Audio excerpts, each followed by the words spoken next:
Hi guys, I am Brian, welcome to my channel. Before the starting a video, please like and subscribe my channel. Russia versus Ukraine military. Ready for battle. Scenarios in a possible war. We just heard a bit about US strategy in the event of a potential conflict between Russia and Ukraine, but what do we know now about what Russia has planned?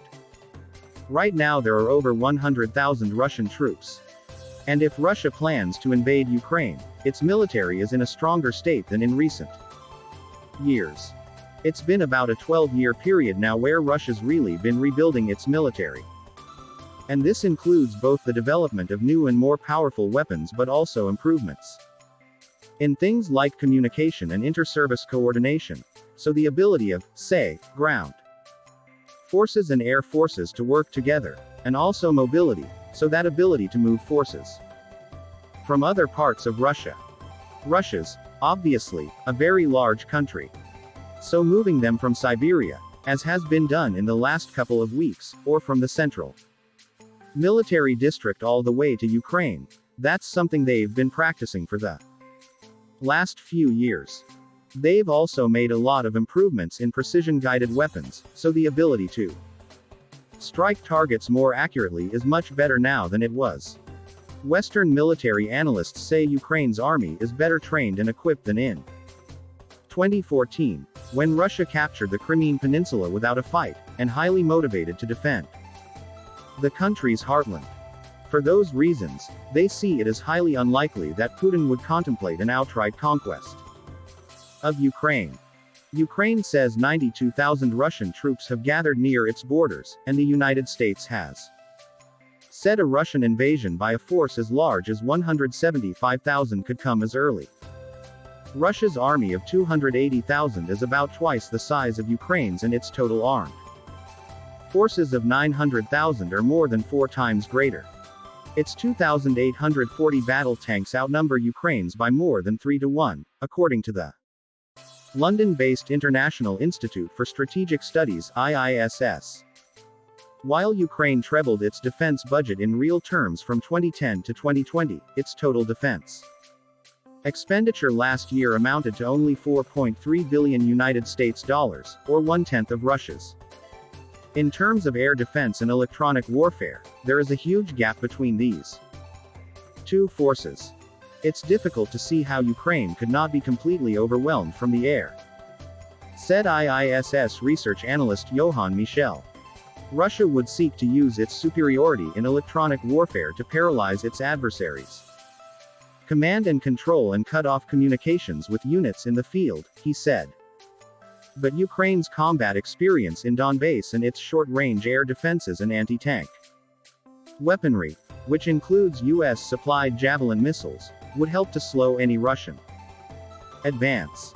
It will not be a piece of cake because there is still a large number of Ukrainian troops.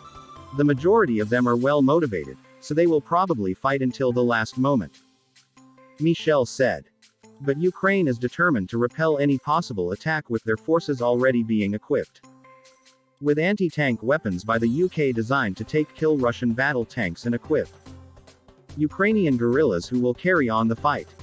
Even a defeated Ukraine could open their arms depot, distribute weapons to the population, and leave the Russians facing a kind of guerrilla warfare that would make it painful to hold onto any captured territory. I would not want to be in 6 months in any area the Russians would have seized, he said. Scenarios in a possible war. Military head-to-head. Russia has one of the most powerful militaries in the world. It ranks in the top 5 nations which spend the most on their military. In 2020, Russia spent $61.7 billion on its military, which accounted for 11.4% of government spending. In comparison, Ukraine spent $5.9 billion on its military, or 8.8% of government spending. According to the Stockholm International Peace Research Institute, SIPRI, Moscow has already deployed weapons within striking distance of Ukraine, including Iskander short-range ballistic missile systems, rocket launch systems, battle tanks and towed artillery. A number of countries have sent military equipment to Ukraine, including Javelin anti-tank missiles. from Estonia and Stinger anti-aircraft missiles from Latvia and Lithuania. Kiev is also using Turkish-made Bayraktar drones for reconnaissance. On Sunday, Ukraine received a second shipment of weapons from the US as part of a $200 million, £147.5 million defensive package approved by President Joe Biden in December. Where are Russian troops stationed? There are now an estimated 100,000 troops stationed along the Ukraine border within. Estimated 20,000 troops stationed near Donetsk and Luhansk provinces. In addition, military drills between Russian and Belarusian troops are expected to begin in the coming weeks as part of Allied Resolve exercises. Russia has already sent military forces and 2 battalions of S-400 surface-to-air missiles to Belarus. Deputy Russian Defense Minister Alexander Fomin told the Interfax news agency, the goal of the exercise is to fine-tune the tasks of suppressing and repelling external aggression during a defensive operation, countering terrorism and protecting the interests of the Union State. Possible invasion paths. Diplomatic talks have reached a stalemate. If diplomacy fails to ease the current impasse, Western powers fear that Russia could invade Ukraine at any time. According to analysis by the Center for Strategic Studies, CSIS, Russia may advance via 3 possible routes depending on the Kremlin's aims. Northern route. Russian forces could make advances towards Kiev from the north, and if Belarus is amenable to the use of its road and rail systems, Russian troops could proceed into Ukraine from Mazyr, Belarus. Central route.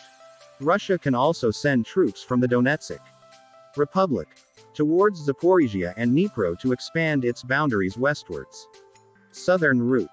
If Russia seeks to secure freshwater supply for Crimea and block Ukraine's access to the sea, it could make an advance from the south towards Kherson while armed forces advance towards Melitopol to meet with troops along the coast of the Sea of Azov. Russia may wish to create a land bridge to Crimea, which would involve seizing the port of Mariupol. Putin and NATO's eastward expansion. NATO is the world's most powerful military alliance comprising 30 members and a budget of €1.56 billion. Founded in 1949, the North Atlantic Treaty Organization was initially created to curb Soviet expansion. Russia opposes NATO bases near its borders and has asked for written guarantees that NATO will not expand eastwards.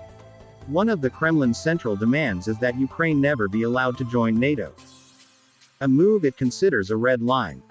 Ukraine has expressed interest in joining NATO, and in September 2020, Zelensky approved a security strategy which laid foundations for a partnership with NATO with the ambition of membership. Thanks for your attention. If you enjoy from this video, please like and subscribe. See you soon.